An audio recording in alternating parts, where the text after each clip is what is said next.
Hey everybody out there, my name is Dragnix, and this is Finesweeper. $1.99 on the Steam store, comes out today. This video should go up as the game is released. Now, before I begin this Let's Try, I want to make sure you guys know that I reached out to the developer. I asked them if I could cover their game in exchange for a key to cover it early on so I can get a little bit more time with the game before giving my first impressions. They agreed. That does not influence my opinions or my thoughts on the game.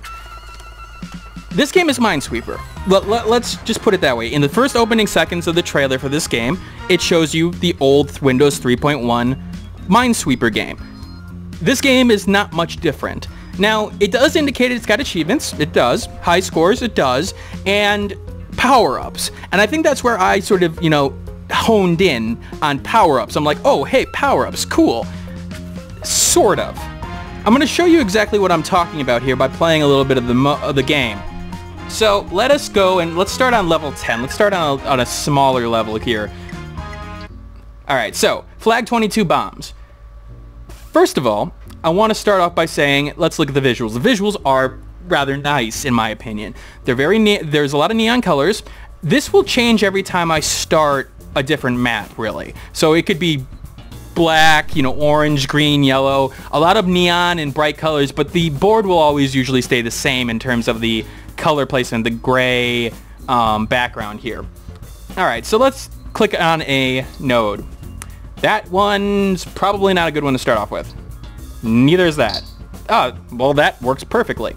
So, for those who don't know what Minesweeper is, this number tells me how many mines are connected to that node in all the 8 directions. So I know that there's at least one mine connected to this node.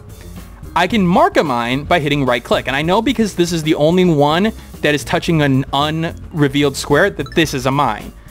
There's 2 connected to this, and again, because there's 1 here, I know there's 2 there. Now, these maps are randomly generated for each level. It's a number of bombs that are appropriate to the level in question. As you go up with levels, with the sort of campaign mode, the number of bombs increase. Now, the idea here is get through it as fast as you can without blowing up any mines. What is different? Well, you do have a live system in this game. Unlike the other game in terms of the Windows version, this game does have a system where if you mess up, you will lose a life. You can find lives when revealing other sections of the map. But let me, for example here, I know this is a mine, so let me just, there we go. And I got a life back. One thing to note about this system though, this crater was a mine.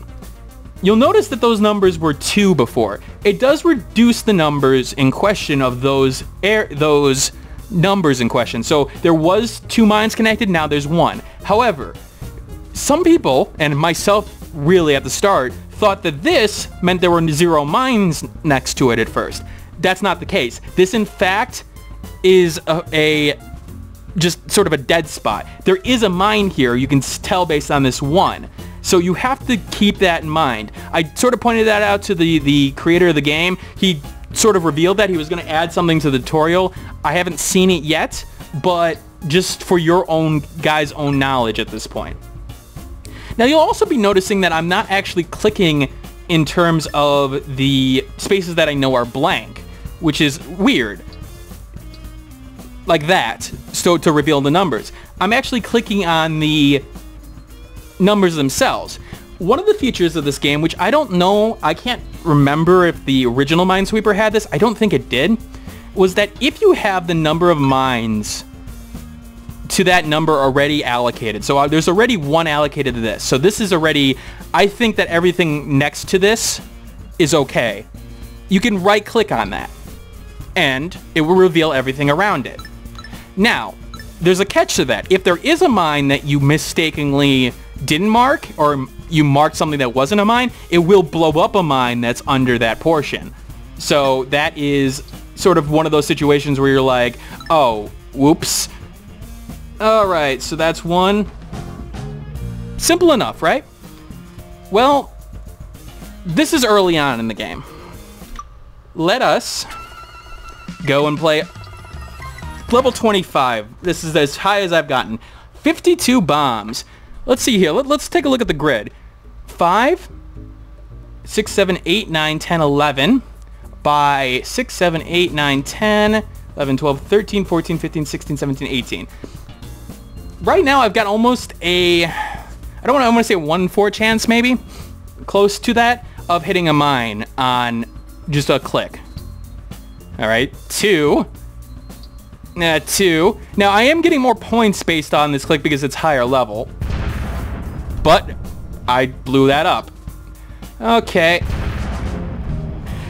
The higher levels are really problematic, and I think it comes down to the fact that I would have liked to see more power-ups. The idea of power-ups, like maybe a scanner to, you know, take a look at a space before you clicked on it, or something along that line. There's a lot of luck in this early going here because of just, you know, trying to find an open space in order to work with.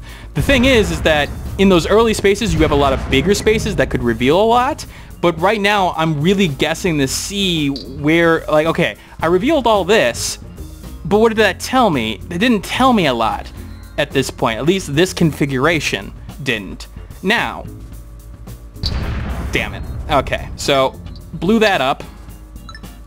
Now, there is certain things that you have to keep in mind with Minesweeper, and I'm going to give you guys a little bit of a lesson in terms of the strategy. Look at this. Let's consider the fact that this 1-2-1 is here. If you ever see this configuration of 1-2-1 like this, where this space over here is completely blank, you always know that these two are mines. Even if you had like these unrevealed, a 1-2-1 configuration always looks like this because of the fact of the way the mine's set up. If I put a mine there, then one of these ones couldn't be a 1 because the 2 would have to have one of the other mines there that would make it a 2. There's a similar situation with a 1-2-2-1. So keep that in mind because that's a really important knowledge in terms of, okay, I can use that to my advantage. That can also associate to multiples of it. Like if it's 2-4-2 and you're looking at all the mines around it, then there's a similar configuration there where these two, and those two, if this was 2-4-2, that's the only configuration that works for those set of mines.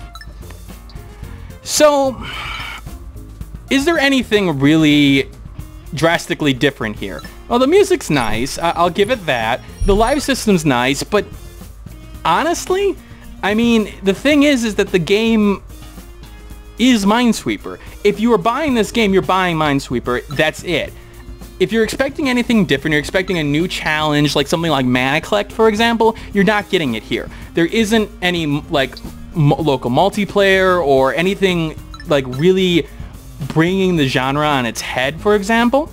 I think ManaCollect is probably something that you would be looking for more if you're looking for something completely different in the Minesweeper genre. But is it competent? Yeah, it is. And I do like that one addition of the numbers in question, especially with the timed element of it. The fact of the matter is, if you can really get good at this, you can really go through the game and just start, you know, hammering things out over and over again, trying to find the better configurations here.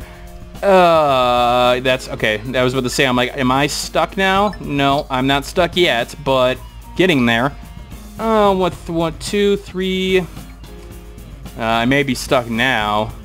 Well, this could be a 2. Okay, that's a 5. There's a good question here now. Oh boy. 1, 2, 3, 1, 2, 3, 1, 2. I don't have a lot of choices here, do I? I really don't have a lot of choices that don't have me risk something. Damn it. Oh, darn it. Well, at least that gave me something to work with. Sort of. Okay, that's a mine, that's a mine. That has to be a mine. Those are mines. That has to be one. That has to be one. Okay, cool. I'm getting at least a little bit of progress here. Did I just jinx myself? I think I just jinxed myself. Crap. well, you guys get the idea, and so I'm gonna quickly try to... Ooh, got lucky there. 3, 4, 5. 1, 2, 3. Oh boy. That was lucky. That was lucky. I'm getting really lucky. I'm sort of... See? I was wrong about that mine there. And so it blew up the other one. Alright, what else is there? Well, see, that's the thing. There isn't much else. The achievements... There are only 5, 6, 7, 14, 19 achievements, and they range from flagging a bunch of bombs to making to a level 7 in less than 1 minute. There's not a lot here. One thing I would have liked to see, the high score portion of this. So you go through the levels and try to get a bigger high score, bigger high score. I would have liked to see some sorting material on this. It would have been nice to see, like, how many lives they used, or, you know, what level they got to in the end, or what levels they went through. Just having the score up there just feels like, you know, it feels like they could have done a lot more with it, especially with the simplicity of the game. Now, you do have a custom mode, which is nice, but the original one had that too. In the end, Finesweeper is Minesweeper. Let's not joke around with it. Now, it's competent, and I do like some of the additions it's made. Again, the visuals are nice, the music's alright, it will get sort of wearing on you at times, and I really like the addition of that right-click functionality. Granted, I don't know if it was in the original, I really don't. But is there anything beyond that that really change up the experience of Finesweeper or Minesweeper? No, not really. Again, if you wanted something different like that, you're gonna go look at a game like ManaCollect. But other than that, this is what it advertises to be, and if you're looking at this game because of that, then the game does its job, and for $2, you could probably do worse out there. Alright, this is Dragnix signing out. Again, if you did like this information, you know, leave a like, comment, subscribe, all that jazz.